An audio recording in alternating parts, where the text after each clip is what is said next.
This is Beyond the Barracks, a podcast about the many and varied journeys of Australia's ex-service men, women and their families, brought to you by RSL Victoria.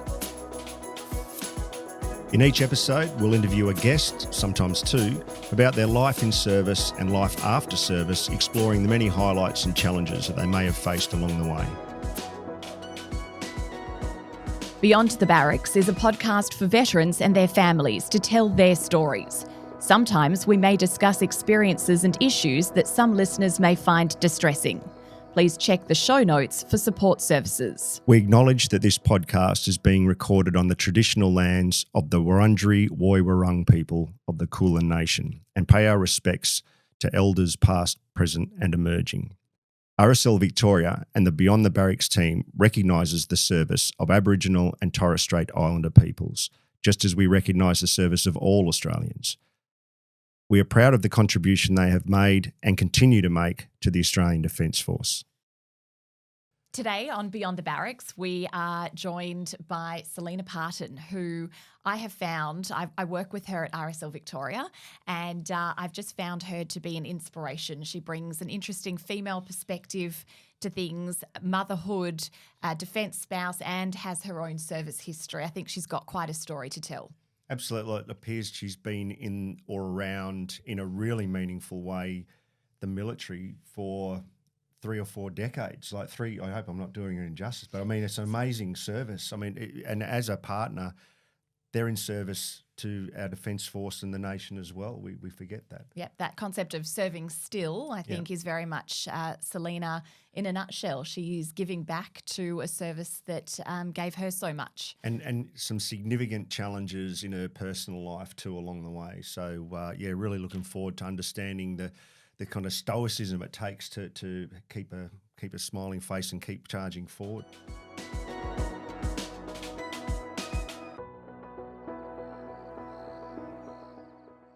Thank you for joining us, Salina. I've been, since I told your story previously, I just thought you've got such a great story to share, both from the service front and service spouse front, and obviously working within the veteran space as well. So I guess where we might be able to start is if you could tell us just a little bit about your background growing up. I believe you came from quite a sort of conservative European family. Yeah, sure. I grew up in a small family. My mum's one of 7 children, and so I have a younger sister myself. But my mum immigrated to Australia from Germany when she was a small child, and my dad came from the UK. And they met in high school. I grew up in the Dandenong Ranges, and I think I had quite a sort of a normal upbringing, I suppose. We didn't have, a shopping centre down the road or anything like that. I grew up in a very small village with a milk bar, and that was about it. So pretty sheltered. I grew up, climbing trees and riding my BMX and all of that kind of stuff. Yeah, so, being an outdoorsy kid. Yeah. So sort of what led you then in the direction come the age of about 17 when you enlisted? How did that happen? Well, it was Defence Force recruiting made a visit to my high school, essentially, and I thought that sounds like a great idea because I lived in a small town and it seemed exciting, and I'll be honest with you, I don't think I put a lot of thought into it at the time. So, did you have was there a background in the family or an influence, or that was the kind of origin moment? Not really. Yeah. My grandfather did serve. My dad's dad did serve in the British Air Force for a short period of time, but I didn't really know much about that at that time. Yep. Sort of became more interested in that as I got older. But no, there was no parents or immediate family members that had served. So inspired from high school, the Defence Force recruiters. What was the thought process going into it then? Oh, look, I'll be honest, there was not much thought. It just seemed like a great way to get out into the world on my own at the time. And so I went off into the big smoke, as it was definitely for me to come into the city, and went through all of that selection process and and then headed off to Kapuka as a general entry soldier. They didn't core enlist at that time, so during my training was when they identified which corps you were going to go into. And for me, that was signals. So I'd love to obviously delve into that more. But before we do, what was your parents' reaction about your sort of, I guess, spur of the moment decision? Oh, my mum was pretty upset at the time. So because, you know, their eldest daughter was taking off into something that they didn't know much about. And so for me, I think it took my mum in particular a long time to sort of get over the fact that I'd moved out of home, but she's quite used to it now. But at the time I think they were both very supportive. I mean, they most certainly didn't stop me from going, and but I think there was a little bit of trepidation because they didn't know much about what was involved and what was going to happen to their daughter, and you know, at that stage, they weren't very educated on it, so they weren't really sure about what to expect from both sides of the camp. So doesn't sound like you really knew what to expect either. No. What was it when you rocked up day one? I mean, was it a bit of an eye-opener?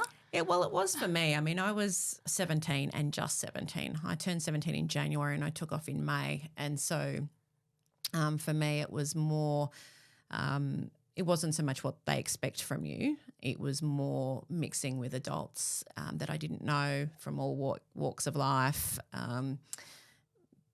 you know, having things asked of me which I hadn't sort of expected, the way they speak with each other, you know. It's a new language, isn't it? Yeah, the swearing, you know, all of those sorts of things, because I didn't grow up in a household where there was swearing That wasn't the as norm. punctuation. So, you know, those sorts of things. I think that was probably the most shocking for me at that time. But all the other things, I mean, they don't just throw you straight in the deep end. So you sort of become acclimatised to it fairly quickly. You were somewhat prepared. Sounds like you've got an adventurous spirit for a start to take that leap.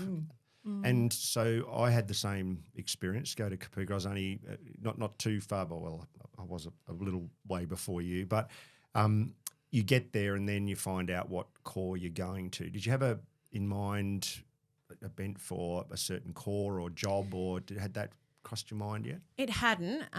We were given a choice of, I think for women, 3 different roles. It was either to go as quartermaster storeman, an admin clerk, or Is that right? or Wow. electronic warfare. Yeah. And for me, once I'd sort of been given those choices, I worked out what was involved, Yeah. what the salary was, Yeah. and whether or not I could pass. We had, obviously, when you selected electronic warfare, you had to go and do further testing. So once I just sort of decided that's what I wanted to do, I put my hand up to do the testing and went from there. Yeah. That was in 96 approximately, was Yeah, it? yes. Yeah. I mean, it's not that long ago. I mean, that women still had such a sort of small choice of direction that they wanted to go to. It wasn't long before that racks were, I think that's the right term, and then RANs where they just had women went to like an all corps, and then it was sorted. It was they were apportioned from there, which is, it's so foreign, and thankfully so. But hadn't come far, had it? No, but I I actually felt happy to be a woman at that point, because there were only 4 choices. And the 4th choice was infantry. Yeah. So I felt that I had more choice than what the men did. Yeah, because they were okay. more likely to be selected for infantry than they were to go into any of the other ones. So I know it was a reduced sort of list of options there, but for me, I felt happy about that. Yeah, it worked because well. as a female, I had far more options than what the men did. And adaptable too. You could reframe and get your thinking around that. And you went to SIG Corps. I did. And I again, the parallels are strange or curious. I wanted to go to infantry, and they offered me SIG Corps and I think aviation as well. And I went, I want to go to infantry. Why can't I go? But I'm glad I did in the end. What did you get from SIG Corps? I mean, you had to learn some languages, I think. Yeah, so part of the training is obviously the language component, but Morse code, learning about antenna theory, radio theory, learning the language of radio speak, all of those sorts of things. So learning skills that I hadn't really sort of thought about prior to that, but also things like the most basic of things, like how to type quickly and how to write quickly and legibly. So there's all those sorts of things. Yeah, pretty good life skills actually. Typing is because I ended up in a basically ended up in a typing pool doing the typing course, and I thought, how's this going to get me to the SAS? You know,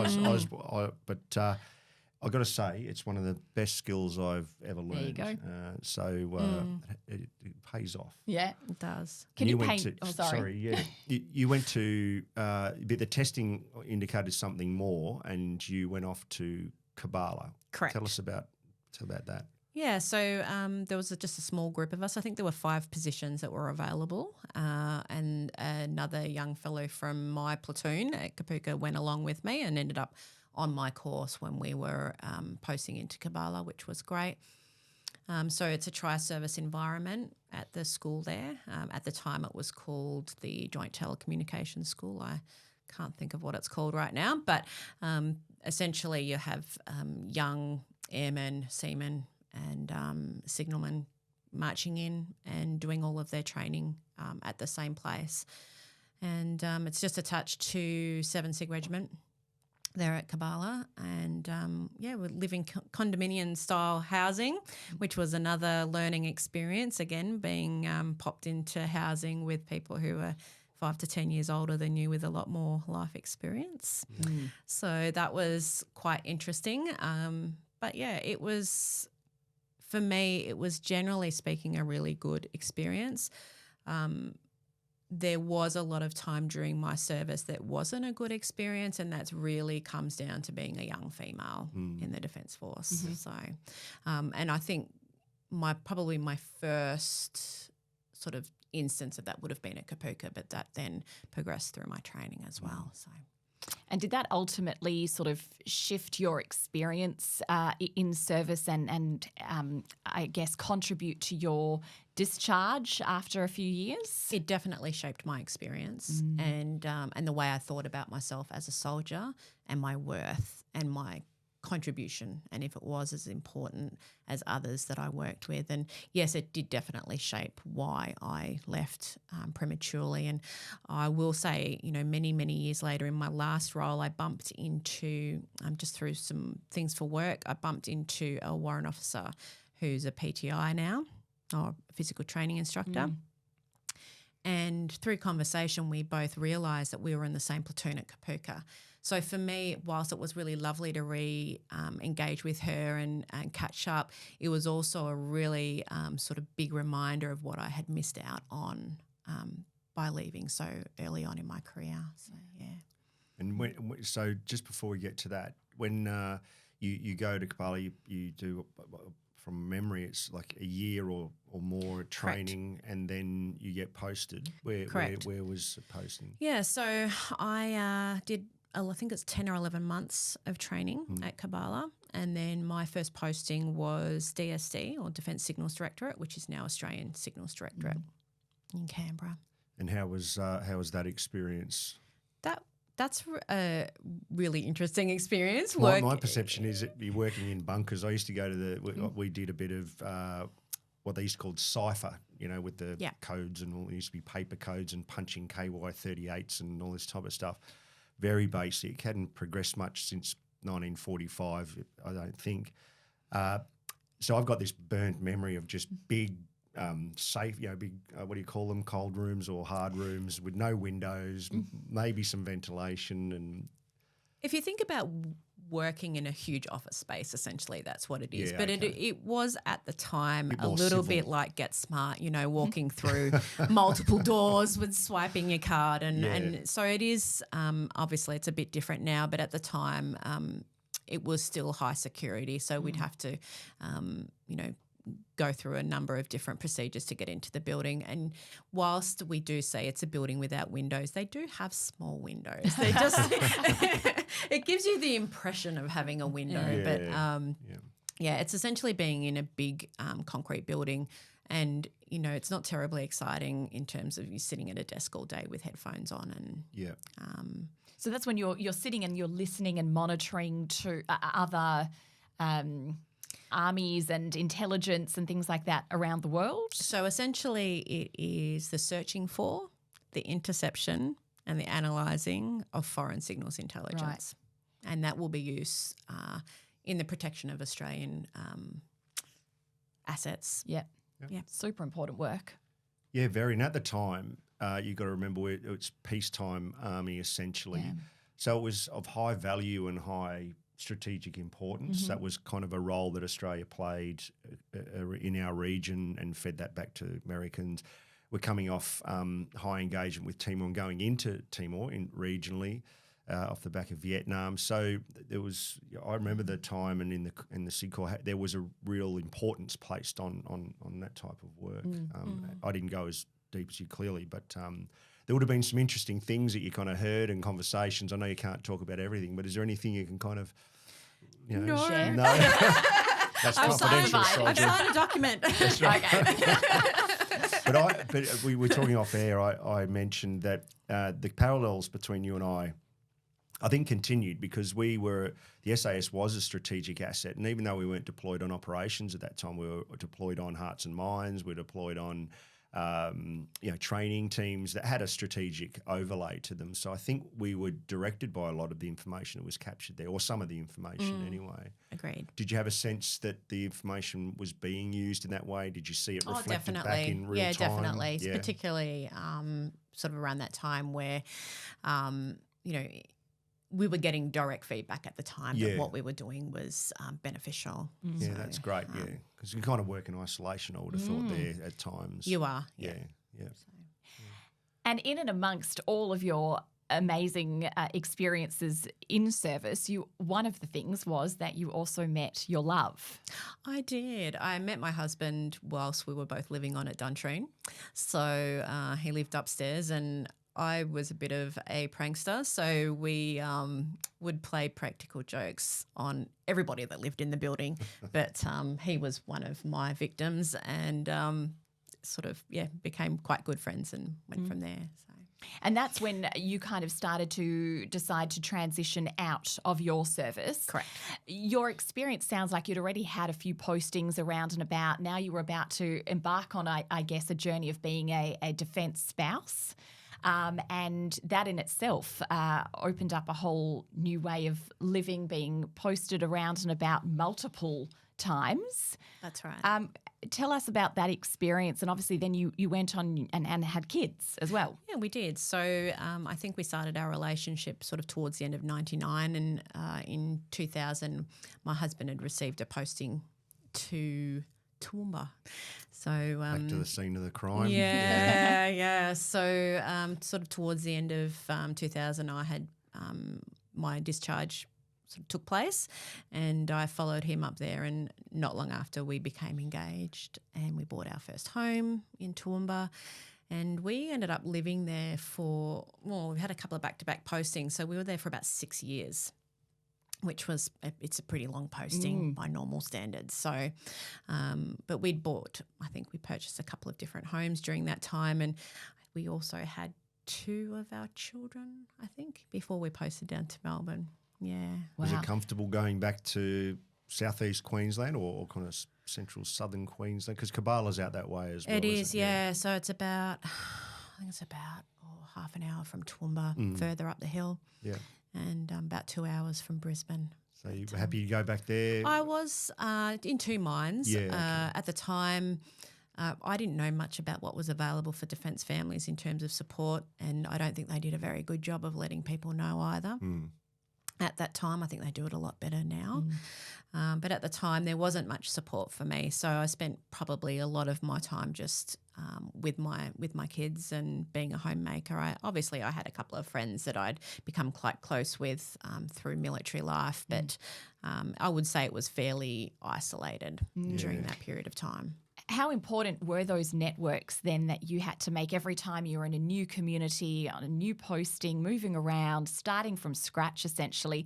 I guess your husband was away sometimes on deployments, away from home. How important were those networks around you? If the official support wasn't there, did you rely a lot on other families and military spouses? 100%. You know, when you move around from posting to posting, particularly in the SIG world, you all know each other to some degree. So the serving member, every time they move, they're always going to be moving into a work location where they already know people. So for the families, having those support networks around you is so vitally important, because you're not always going to have someone there that you know when you post into a new location.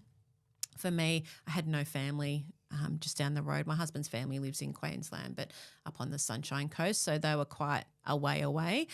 But in terms of building a network, I know there is some official supports, but I find the Defence Member Family Support community homes or community houses absolutely vital in supporting families. They provide an area for families to come in a sort of low-key, relaxed environment with playgroups, coffee catch-ups, things like that, and it allows you to meet other families and network and, just basically build those supports so that, if you do have a partner that's away, whether it be a training exercise or on course or whatever it is, and one of the children become unwell or the dog needs to go to the vet or whatever it is, that you've got someone that you can call on. So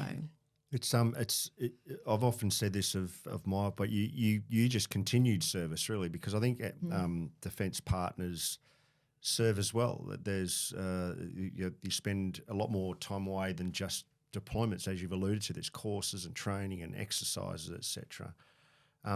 So you were talking there about the network. Is that you're referring to the married quarters, the married quarters that physical, or is just the network of community network that's broader than that? I think it's both. Is that so? Yeah.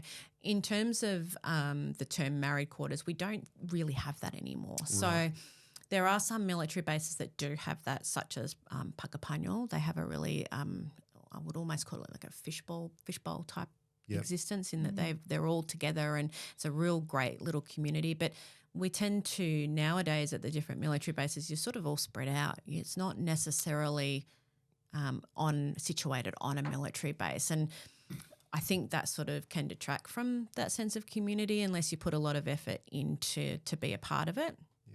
Yeah.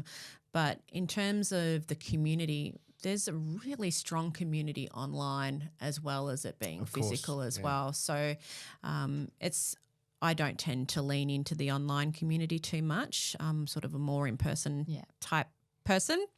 But it's definitely physical as well as online as well. Yeah. It sounds as though perhaps your own service ended maybe a little bit prematurely. Were you mentally prepared for that, and how did you find that kind of switch after a few years in service back out into the civilian world, and what path career-wise then did you end up going down, and how? Okay, so when I left, it did sort of all come to a head quite quickly. There had been some circumstances leading up to that point where there had been, when I touched on it before, some incidences and things that had happened to me as a woman when I was serving. So when that sort of all came to a head in 2000, I decided that it was time to leave. I staying in the Defence Force just was not something that I could continue to do. And having a stable and happy relationship made that decision a lot easier. Now, when I left, I went into telecommunications with Telstra for a little while. So that was something that I did until I had children. And then I did really spend a lot of time doing mainly volunteer work, but spending a lot of time just as a mum. I say just as a mum, but as a mum, full-time as a mum. Wow. So raising the family, and then once I felt that the children were settled and I was ready to go back to work, I actually found myself going into fitness. So I had put on a lot of weight with my third pregnancy and my fourth pregnancy, and I'd lost it as well. And so the owner of the gym where I was going said, "Hey, we'd love you to come on board." So that's literally how it happened. You were poached. Yeah, that's literally how that happened. So that's like a mile away. Or no, it's not that far, I suppose, because it's a physical existence being in the military, isn't it? So is it always in your mind? Climbing trees, Dandenong, join the military. No, not at all. Just a big right turn. For me, it was. I enjoyed what I was doing. I enjoyed the gym I was going to. I loved the owner. It was something that she encouraged for women to get back into work. Right. Yep. So it was another one of those stories of women supporting women. Yep. And that's pretty much what happened. And so I started working there. Unfortunately, 2 years in, I became unwell, so was diagnosed with cancer, and so I was just unable to continue working in that environment. I couldn't sustain the energy to run classes or do any of that. So, I stepped down, concentrated on my health. Yeah. Pretty life-changing stuff that happened over that period for you. Would you mind elaborating a little bit about that diagnosis and the impact that it had on your life, on the kids, on your relationship? Sure. So at that time, I was, very happy I'd been back to work, working, 5 to 6 days a week as a mum was fantastic to be given that opportunity. So when I discovered I was unwell, I was doing a community event with my boss, and my neck was quite swollen, and I was thinking, I'm probably going to have to go get this checked out. And as it turned out, it was a reactive lymph node. But obviously I had several tests, and then they discovered that I did have thyroid cancer with lymph node involvement. And 2 weeks later, I was booked in at Sydney having surgery. So had to travel to Sydney, which was difficult because it was a 3-hour drive with 4 little ears, and dropped off, and husband returned back. So, we got through it. But I would have to say during that period of time, it wasn't so much having the cancer and going through the treatment. It was the loneliness associated with it, having to go through that away from my family, not having my parents, not having my sister. So you mean when you were in hospital for those periods of treatment that But even coming back to Canberra afterwards, just not – I mean, when someone's sick, you go and you look after them. And, from my parents' perspective or my sisters, they didn't have that luxury to be able to just pop in the car and come and visit. Over. Yeah, that's it. So but in terms of, going to Sydney, doing the surgery, coming back – trying to find somewhere to stay. But having said that, the military base in, I think it was Richmond at the time, put us up in the family accommodation there, which was really lovely of them to do, and supported us there, and which was nice. And but then when we came back and I had to go on and have my radiation treatment, I couldn't be in the family home because my little boy was only 2 at the time. So we had to find emergency, sort of not emergency accommodation, but other accommodation for me for, I think it was 5 days. And that's where RSL Defence Care come in. So they very promptly approved an apartment for me for the duration of my treatment. And it was very fuss-free. They said, just send us an invoice and we'll pay it. Gosh, wow. Yeah, that's great. That sort of led me down the path of giving back and working in veteran services. So made me realise that there was so much more out there that I could be a part of. And well, as if you haven't done enough serving the country, being a partner, and then that's that's amazing. Yeah. How much of a game changer, I guess, was that support from the RSL? What would have been the alternative for you if that didn't exist? How much harder would things have been, perhaps? Well, they were sort of ones that we hadn't considered. I'd been given a few different avenues. We contacted a range of different military or ADF support services that were well known to us, and they all said no, mainly because it hadn't been asked before. So it was very difficult for them to make a clear decision on something that there was just no precedence existing. So that it was more, I think I'd been given the advice to contact RSL, and it was probably the 6th or 7th organisation that we'd spoken to about it, because, we were in a situation where financially we were well off enough, but not quite well off enough to receive sort of any additional medical rebates and things like that. So we'd spent a lot of our savings, and I wasn't working. We had 4 children, so to have RSL come on board at that time and give us that support meant the absolute world, because I didn't have to worry about it, and I could have my treatment and know I wasn't putting my family at risk. with that exposure afterwards. to the radiation. Yeah, that's right. I reckon it'll be a typical story. It's what the RSL does a lot of this in the background. I've found it's my exposure to the RSL since I've discharged in the last nearly decade now. No, not 2019, not that far, half 5 years.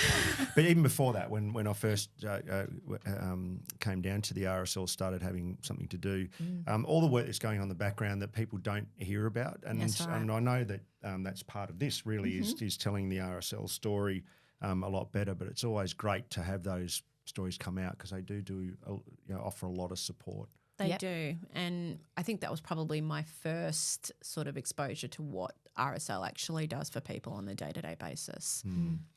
And so I'm then obviously hopeful that your health improved, you had the supports and help in place, and then at some point you returned to Melbourne. We did. Was that on like a compassionate grounds? That's correct. Yeah. So in the same year of diagnosis, it was just slightly post-treatment, we received approval for a compassionate posting to Melbourne. So you do have to jump through a few hoops for that, but we did what we needed to do, and we came down, I think, in November of that same year, and which was a big relief. It was a big relief to be in a location where there was ample health system sort of options, I guess you could say. Canberra doesn't have a lot of options. So having so many more options here was great, but also being near family and being able to have continuity of care as well. So that's probably one of the biggest issues for defence families is continuity of healthcare and education, things like that. Yeah, because every time you move around, you're starting again with a new doctor and a new this and a new that. Yeah, that's right. Yeah. And can I assume you're back near Simpson Barracks? What did you call the area that? Yallambee. Yeah. I imagine there's a big community of people who work at the base there, or bigger concentration maybe than elsewhere.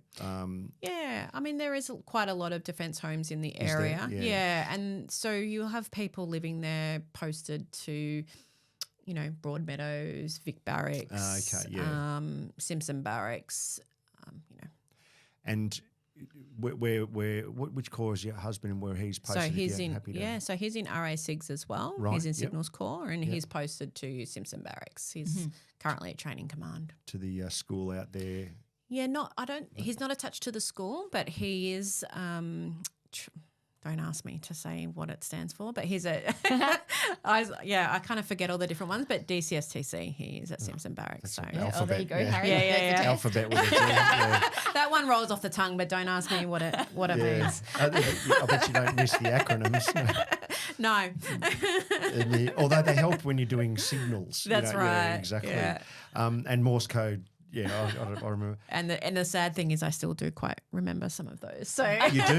We used to sit at the bar and do da da dit diddy da dit, and so that's swearing, by the way, in Morse code. Right.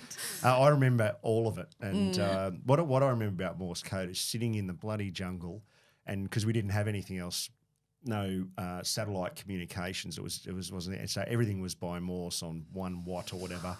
And just sitting under an umbrella is absolutely belting down, and it's just sending an update of just nebula. You're on exercise, and I'm just thinking, what am I doing? This is crazy.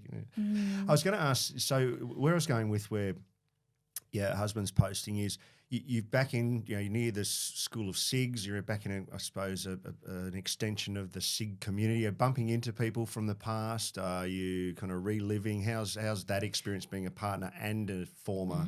You do bump into people from the past. Yep. I recently bumped into, at the Melbourne Transition Seminar, bumped into someone that I used to go night clubbing with when I was 17. So, it does happen. And it's quite funny seeing people that you mixed with, at the High Court nightclub in Toowoomba grey-haired and maybe a little bit more plump around the middle. It's interesting, but it's nice as well. So to bump into people. Lots of good memories associated. There's definitely good memories, I mean, we got up to a lot of mischief and had a lot of fun. So Your work now, Salina, you're with RSL Active.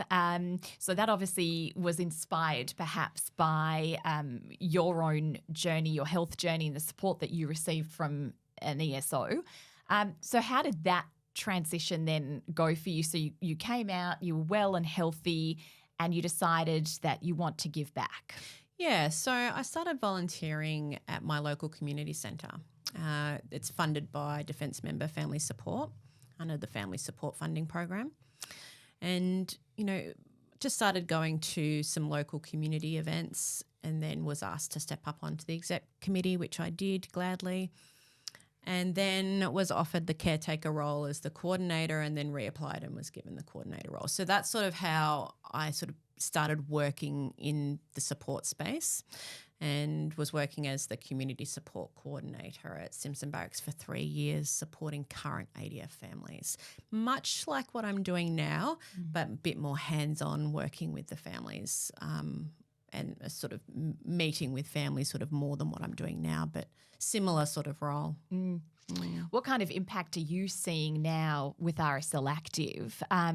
I'm assuming there was nothing like that perhaps going back to your service time. How important is a program like this? It contributes so much to a veteran's health and well-being. So when you leave the Defence Force isn't just a job. It's a community. It's a lifestyle. It's everything. They provide just about everything to you, a home, a job, community, social circle, everything. So when you leave, I know that door doesn't completely close, but it does close on you and you do lose a lot of that. So I see RSL Active as bringing back some of that community again. It's giving you an opportunity to meet with people with shared experiences, like-minded. They talk the same, they think the same, they communicate similarly. So I see RSL Active as a really fantastic way of bringing people back together after they've left the Defence Force. Yeah, it's really important from a psychological perspective, peer support, and it sounds like we know that. It's intuitively we know it, but it's not. It's pretty recent the import or the research, etc. But hearing that other people are having challenges or going well or enjoying or not enjoying. Is a huge support mechanism that we're really starting to understand the mechanism behind that. Intuitively, we know that it works, but and I think the timing of that is really important. Trying to get to transitioning veterans to let them know that hey, this is not just. It's not only just catching up and getting together, and it feels a bit. This is actually really important, biologically for you to be involved. And I was there with, I've seen it many times. I was involved in RSL Active back when it was being formed and I know supported by, I think it was Dave McLaughlin was a big advocate for it. So it's so good to hear that it's in good hands clearly and really making an impact. Yeah, we've done amazing the last 12 months. I think we had four or five sub-branches delivering the program on a regular basis at the end of last year, and we now have just clocked over 20. So we've sent 20 sub-branches on board. It's expanding. Victoria-wide, which is absolutely fantastic. I'm so pleased. Yeah. And I just think such a nice touch that you can bring your own personal experience. You can relate in that world. Yeah, definitely. Which is so nice. Yeah, it is really nice. It's nice to be able to sit down with a participant and say, well, this is my experience and, those walls come down. So it's really nice to be able to share that with veterans. And you have to come into the big smoke to do it, do you? Not always. No. Although I am taking a group of veterans out kayaking tomorrow in Melbourne.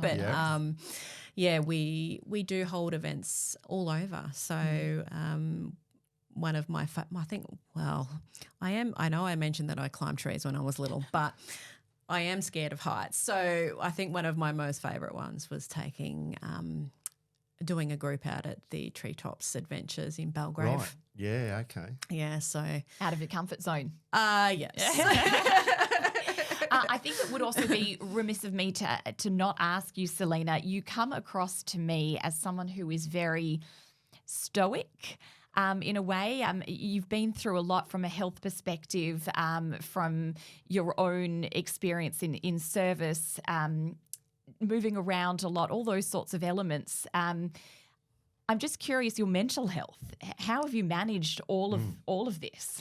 Oh, look, it's not been a perfect journey, obviously. I've reached out and made sure that I've accessed mental health services, over the last 20 years at various times in my life. I think it's really important and continue to do so. So, but in terms of my mental health and coming across as being stoic, I think for me, I've been a defence spouse now for over 20 years and I'm 44 and I joined when I was 17. So I've been in this life for most of my life. So a lot of that's acceptance, and it comes, we touched on it before, but it comes to reframing your experiences. And so that's something that I do every day. But definitely with the support of mental health services along the way. It's not been straightforward, and I've known how important it is to reach out when I need to. So thanks for sharing that, because it's one of the ways to breaking down the barriers and the stigma around singers. I hope there's a future or a world in the future where psychologists are just like going to the gym. Yeah, you don't think. In fact, when someone says I'm going to the gym, we know why. Health, fitness, etc. But it prompts people to go, I should go to the gym a little bit more. You feel. Yeah. Whereas when we say we're going to psychologists, I do regularly as well. People don't have that same attitude. Oh, is there something wrong with you? And we've still got a ways to go with that. But the more people just make it normalise it, I think eat well, train well, sleep well, debrief well as well. I think is really important. I think so. I think connecting in before things get bad. So I look at it as, similar to servicing your car. Absolutely. Before it breaks. Yeah. So, and that's sort of, and it might only be a 20-minute check-in each week, but I think that's really important. 100%, What a great message to wrap up with, I think. Is there anything else perhaps that you'd like to add or that we haven't touched on, Salina? I don't know that there is. I could talk all day on the trials and tribulations of being a defence spouse, but it just guess it depends on what you would like. I think, as a defence spouse, there are lots of different challenges. It's not just about moving addresses and changing, postage return stamps. It's more, making that dollar stretch, worrying about having to buy new uniforms for your children. It's about finding new doctors and being worried about doctor shopping, all of those sorts of things. There's so many things that are sort of wrapped up into the challenges that we have. Yeah, they're enormous, and again, I think it's thank you for your service twice. I grew up going to 10 different schools and living in married quarters. My mum was left with it all the time. My father was at sea and he was in the Navy.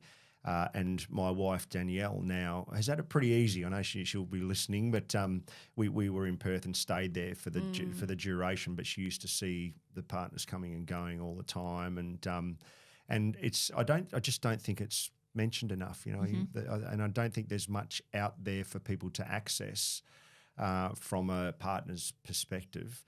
One question I have for you before we let you go is if you were to give us some lessons that you've learnt over the time. You've seen it change from when there was zero support. Zero is probably not fair, but very little support, where families and communities fended for themselves through to now. It sounds like it's improved a lot. But if you're a young partner coming through, maybe with or without children, and moving from southwest WA to somewhere foreign in northern Queensland, is there any lessons or any overarching thoughts you would leave, or something you tell your 21-year-old self this end? Definitely. My advice to any young family is when you post in regardless if you like the location or not, treat it like you're a tourist and really immerse yourself. Try to find something that you enjoy doing. Connect in with your local defence support group. Your first session might not be something that you want to do, or you might not meet someone that you like straight away. However, please keep going back, because you might just surprise yourself, and you're only new once, right? Mm-hmm. And that's what I used to say all the time. You're only new once. So. And you mentioned before too, there's some good social media platforms, and I'm sure this generation's a bit more connected. But is there anything in it you've seen in the ESO or RSL? Is that that they would connect with, or?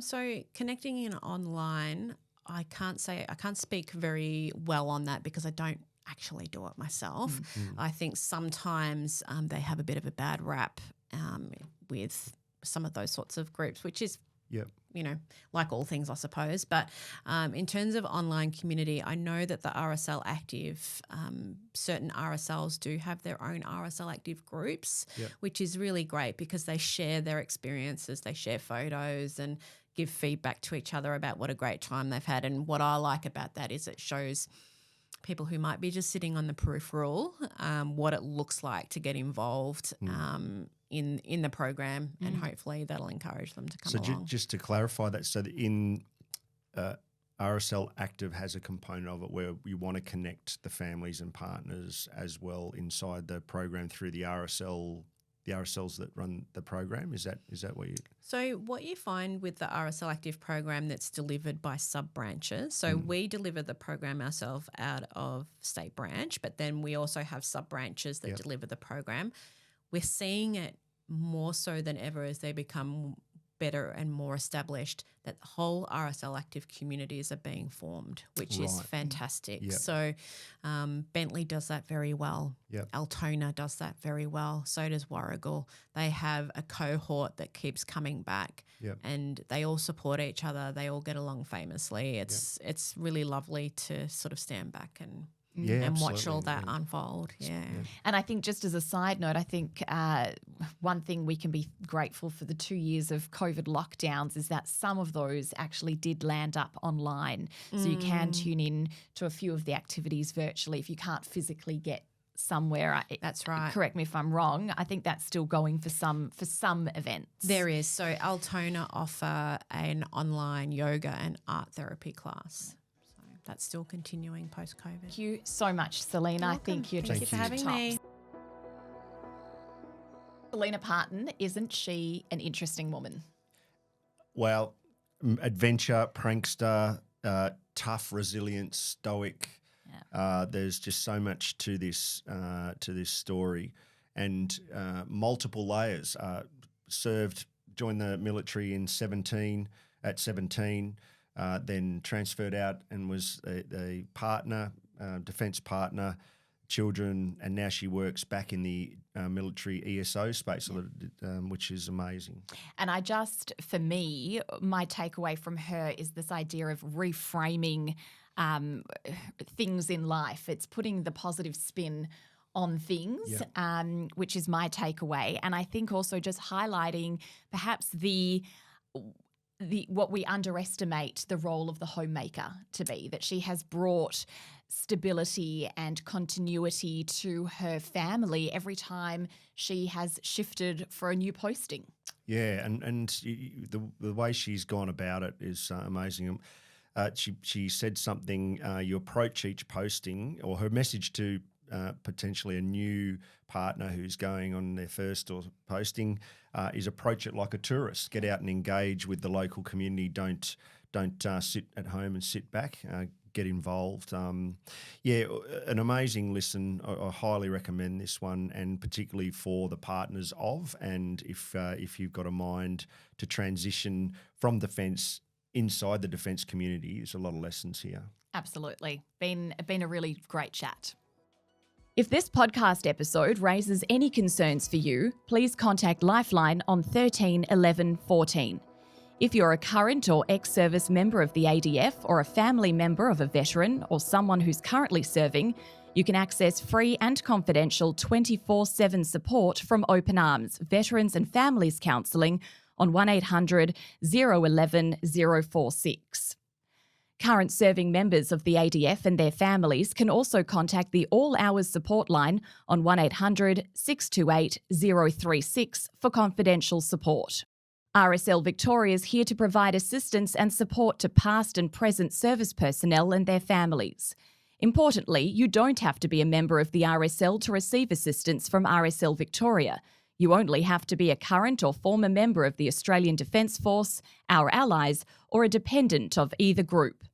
To access RSL support, you can reach out to your closest RSL sub-branch or contact RSL Victoria's Veteran Central Service on 1300 MILVET, 1300 645 838.